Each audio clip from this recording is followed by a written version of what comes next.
Hello అండి. Welcome back to Vijaya Sarees. Half సారీస్‌లో లంగా ఓణీల్లో మరొక న్యూ డిజైన్ అయితే వచ్చేసిందండి. కలెక్షన్ అయితే సూపర్‌గా ఉంది. చూస్తున్నారు కదా!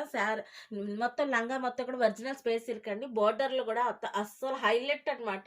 చాలా బాగుంది. మొత్తం లంగా మొత్తం కూడా హెవీ వర్క్‌లో వస్తుంది. మనకి బ్లౌజ్ కూడా వర్క్ వస్తుంది ఫుల్ వర్క్‌గా. ఇక ఓణీ వచ్చేసి అబ్బా! ఇదైతే సూపర్ అండి. మెస్మరైజింగ్ అంటారు కదా! అట్లా ఉంది అసల. సూపర్ క్వాలిటీలో ఉంది. చాలా హెవీగా ఉంది. అసలు పెస్టల్ కలర్ సూపర్ కాంట్రాస్ట్‌లో ఉంది. చాలా బాగుంది. ఇందులో కలర్ చార్ట్ చూద్దాం. కలర్ చార్ట్ చూస్తున్నారు కదా! డిజైన్స్ కానీ, కలర్స్ కానీ, కలర్ మ్యాచింగ్ కానీ చాలా బాగున్నాయి. ఎవ్వరు మిస్ అవ్వద్దండి. ఈ లంగావణిలు అయితే చాలా బాగున్నాయి. ఒరిజినల్ స్పేస్ సిల్క్ మీద మనకి హెవీ క్వాలిటీలో వస్తున్నాయి. ఇవన్నీ కూడా మనకి బడ్జెట్ ఫ్రెండ్లీ. ఇలాంటి కలెక్షన్ మోర్ దెన్ కలెక్షన్స్ కోసం విజిట్ చేయండి. విజయ సారీస్, నల్లచెరువు, గుంటూరు. Thank you.